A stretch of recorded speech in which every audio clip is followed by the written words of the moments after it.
আসসালামু আলাইকুম প্রিয় দর্শক, খুবই গুরুত্বপূর্ণ একটি সংবাদ। আমাদের প্রধান উপদেষ্টা অধ্যাপক ডক্টর মোহাম্মদ ইউনূস বরাবরই বলে এসেছেন যে 5 আগস্টের আগে তার সাথে ছাত্রদের কোনো প্রকার যোগাযোগ ছিল না। অর্থাৎ শেখ হাসিনা যখন দেশ ছেড়ে চলে গেলেন তারপরে ছাত্রদের পক্ষ থেকে তার কাছে ফোন গেছে, তাকে প্রধান উপদেষ্টা হওয়ার জন্য ছাত্রদের পক্ষ থেকে অনুরোধ ছিল। কিন্তু হঠাৎ করে বোমা ফাটালেন সাবেক ছাত্র সমন্বয়ক, জাতীয় নাগরিক পার্টির অন্যতম নেতা আব্দুল হান্নান মাসুদ। তিনি দৈনিক কালের কণ্ঠকে একটি ভিডিও সাক্ষাৎকারে যা বলেছেন, আমি কোট আনকোট আপনাদের সামনে একটু তুলে ধরছি। হান্নান মাসুদ কালের কণ্ঠকে বলছেন, 1 আগস্ট রাতের দিকে মুশফিক ফজল আনসারি, অর্থাৎ এই নামটির সঙ্গে আমরা অনেক বেশি পরিচিত। তিনি বর্তমান সরকারের সময় প্রেস মিনিস্টার হয়ে যুক্তরাষ্ট্রে দায়িত্ব পালনের জন্য আছেন এবং যুক্তরাষ্ট্রের পররাষ্ট্র দপ্তরে যিনি নিয়মিত সংবাদ কভার করতেন, সেই মুশফিক ফজল আনসারির মাধ্যমে ডক্টর মোহাম্মদ ইউনূসের সঙ্গে প্রথম কথা হয়। কিভাবে কথা হয়?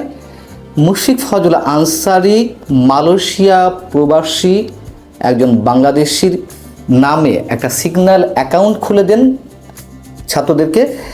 সেই সিগন্যাল অ্যাকাউন্টের মাধ্যমে, সেই অ্যাপসের মাধ্যমে ডক্টর মোহাম্মদ ইউনূসের সঙ্গে তাদের কথা হয় এবং আমাদের প্রধান উপদেষ্টা তখন যে কথাগুলো তাদেরকে বলেছিলেন এরকম যে তিনি বলছিলেন, তোমরা এগিয়ে যাও, সারা দেশের মানুষ তোমাদের সঙ্গে আছে, তোমাদের যে কোনো সহযোগিতায় আমাকে পাশে পাবে।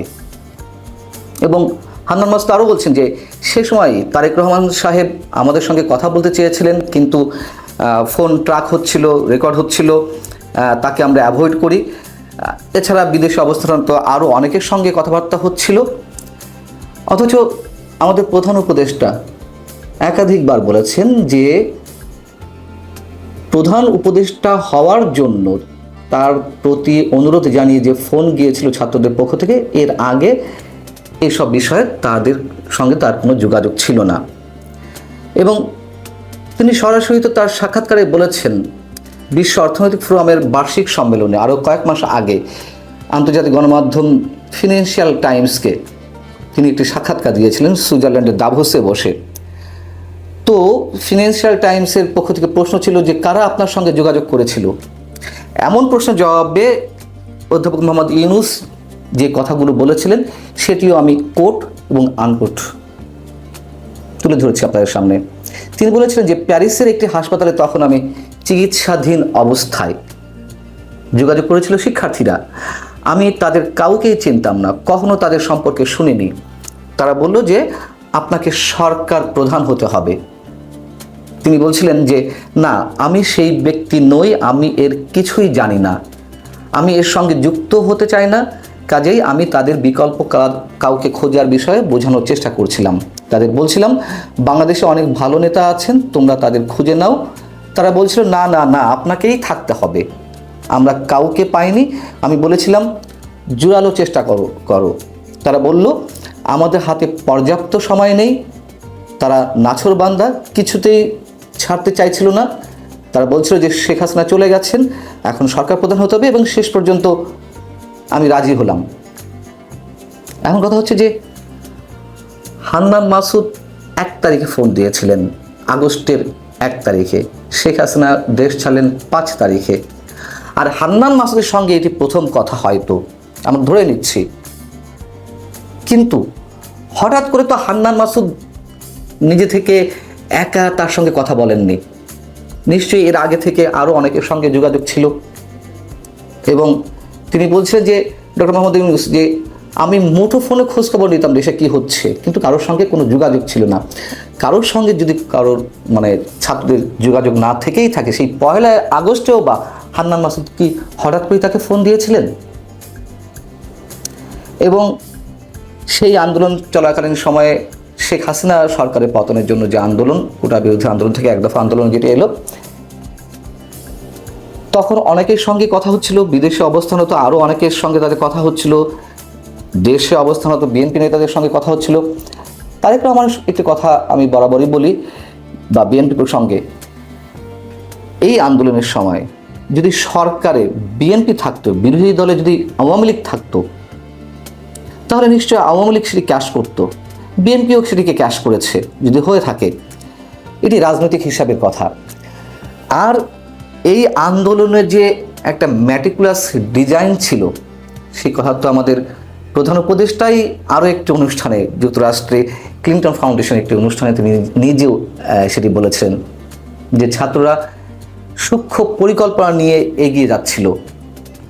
আর সরকারের এই মুহূর্তে যিনি তথ্য বিষয়ক উপদেষ্টা দায়িত্বে আছেন মাহফুজ আলম, তাকে তিনি মাস্টার মাইন্ড হিসেবে পরিচয় করিয়ে দিয়েছিলেন। অতএব আমাদের প্রধান উপদেষ্টা মিথ্যা বলে আসছেন, তার প্রতি সম্মান জানিয়ে আমি সেই শব্দ উচ্চারণ করতে চাই না। তিনি সত্য গোপন করেছেন যদি হান্নান মাসুদের কথা সত্য হয়ে থাকে। কেন তিনি সত্য গোপন করেছিলেন? তাহলে কি তার দীর্ঘদিনে একটি পরিকল্পনা ছিল? এই প্রশ্ন যদি করি, সেটি কি খুব অবান্তর কিছু হবে? এবং আমরা তো এখন নানান মাধ্যমে জানতে পারছি যে কিভাবে এই আন্দোলন গড়ে উঠেছিল। একই সঙ্গে কদিন আগে সরকারেরই আরেক উপদেষ্টা, ছাত্র সমন্বয়কদের প্রতিনিধি হয়ে যিনি আছেন এখনো পর্যন্ত, স্থানীয় সরকার বিষয়ক উপদেষ্টা আসিফ মাহমুদ সজীব ভুইয়া, তিনি বলেছিলেন যে যদি শেখ হাসিনার পতন 5 আগস্ট না হতো তাহলে আমরা সশস্ত্র বিপ্লবের প্রস্তুতি নিচ্ছিলাম। তো সশস্ত্র বিপ্লব করতে গেলে তো অস্ত্রের প্রয়োজন, এ কথাও আগে আমি বলেছি। তাহলে সেই অস্ত্রগুলো কারা দিচ্ছিল, কোত্থেকে আসছিল, টাকা পয়সা কোত্থেকে আসছিল? এগুলো অবশ্যই খুব গুরুত্বপূর্ণ প্রশ্ন। এবং একই সঙ্গে এটুকুও মনে করিয়ে দিতে চাই, সেই আন্দোলন তো নিশ্চয়ই সারা দেশের মানুষের একাংশ এই আন্দোলনে শরিক হয়েছিল।